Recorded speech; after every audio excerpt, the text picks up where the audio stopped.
What is it that they say about bears and when they attack you? Is it that you're supposed to act bigger or smaller than them? Because my obvious advice this week really hinges on the fact that I know the difference. So if you know, please just tell me down below in the comments. Hey there, welcome back to True North Reviews. My name is Ryan, and today we are doing an episode of Hot and Cold. This is a video series I like to do where I talk about the best and worst music over the past week, specifically the hot being the best, the cold being the worst, and some middle of the road tracks too. As per usual, the songs will be linked down in the description. If you want to let me know what you think of them, feel free to do so. Any upcoming songs in future episodes, I will be delighted to check them out as well. Oh, and before I forget, just to say that this episode is focusing on songs that were released between November 3rd and 9th, 2019. So yeah, if you have future suggestions, make sure they are coming out in that week that I will be doing that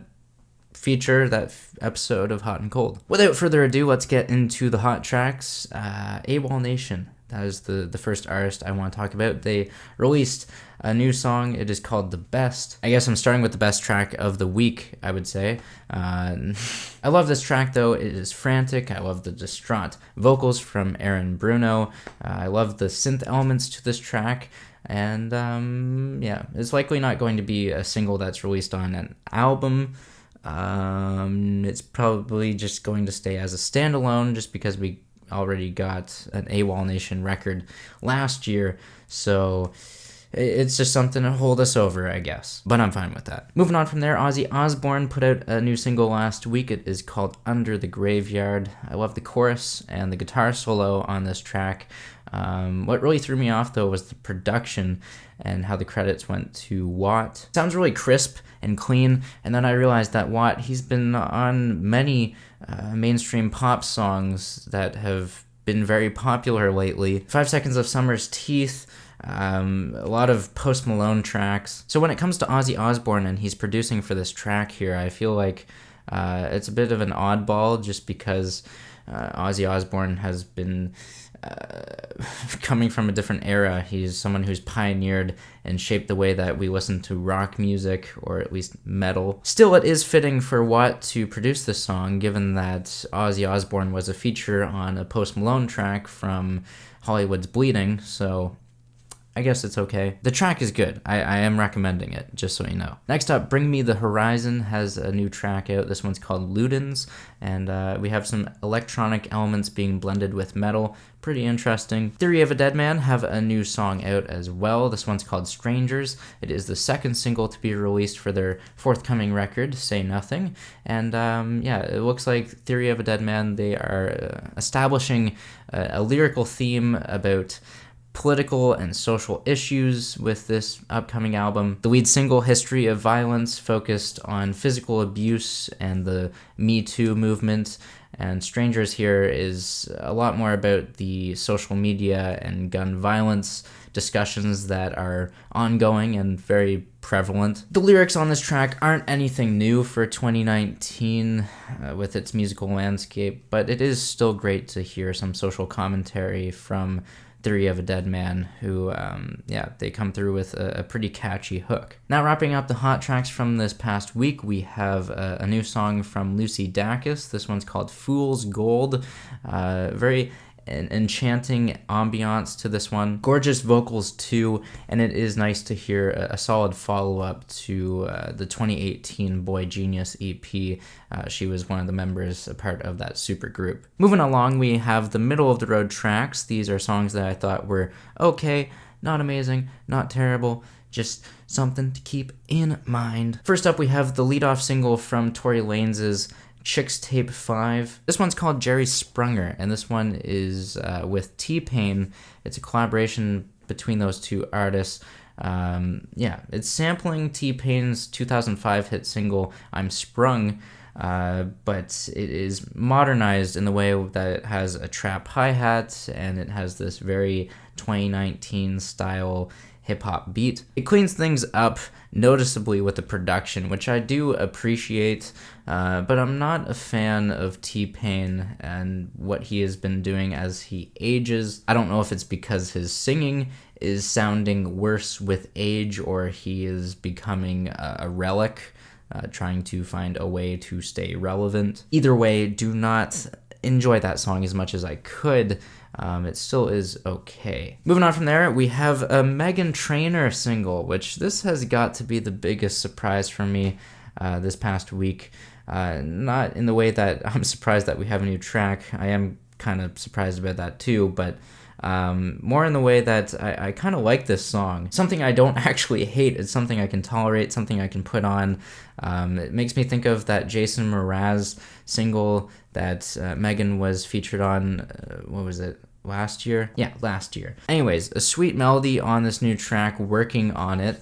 This features Lennon, Stella, and Sasha, Sloan. There's a catchy hook, and I feel like Meghan Trainor just doesn't stick her foot in her mouth and just ruin the song. She actually shares the spotlight with the features very well. Now, my only issue or gripe with the song comes down to how well she actually shares the spotlight, so much so that each singer is indistinguishable. Yeah, I guess as much as I am a critic about the song, it's passable. Moving on from there, Louis the Child and Drew Love teamed up to release a song called Free. The artwork on this track was what really enticed me to listen to this. I thought I would give it a shot, and the vocals, they are pretty good. The outro has this electronic beat drop that sounds like it's from the early 2010s.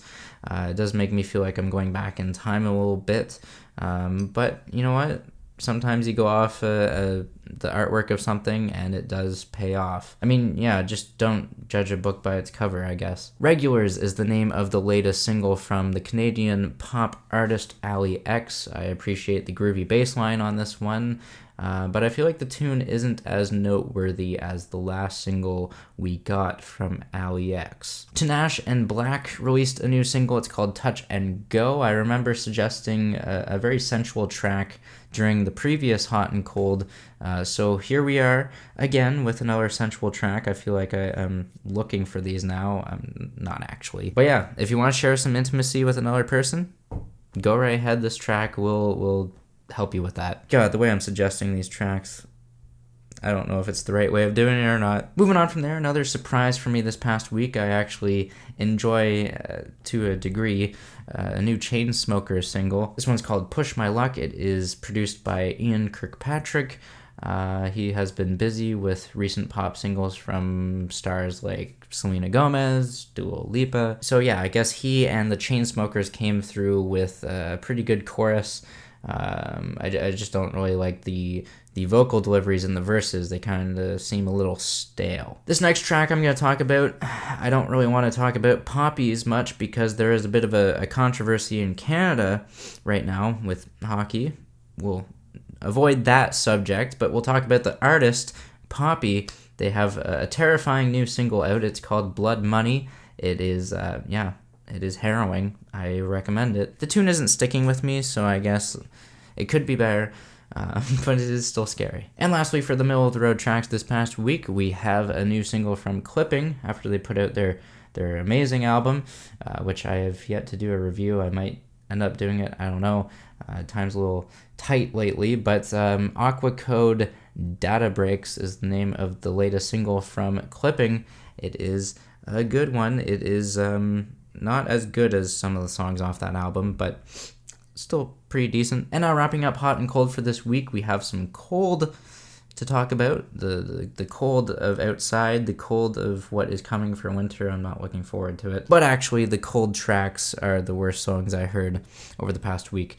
First up, we have this new Panic at the Disco single, Into the Unknown. It is a part of the Frozen 2 soundtrack. I will say that the operatic vocals from Brendan Urie are impressive. They are impressive, but it is a corny song complete with silly lyrics. A couple tracks were put out by Lil Baby last week. Toast Up and Woe are the names of them.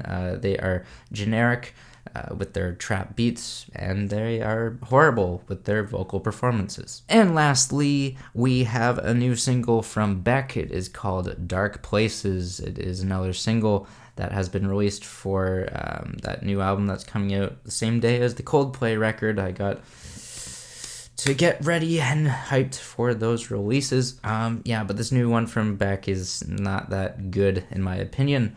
It is a pretty weird single release for Beck, actually. It sounds better suited as a deep cut. And the reason why I feel that way, I just feel like the track is like in this constant state of introduction, and the tune is non-existent, and frankly, I would have been better off without hearing this. So, I guess Beck, the interesting thing going for him at this point is how he's continually evolving as an artist. Like, he's never sticking to the same sound or genre every album. So yeah, that's what he's got going for him. And there you have it. There's Hot and Cold for this past week. Make sure you sound off down below in the comments. Let me know what you think of these songs. Leave a like, subscribe if you're new in town. Thank you for listening to my opinions.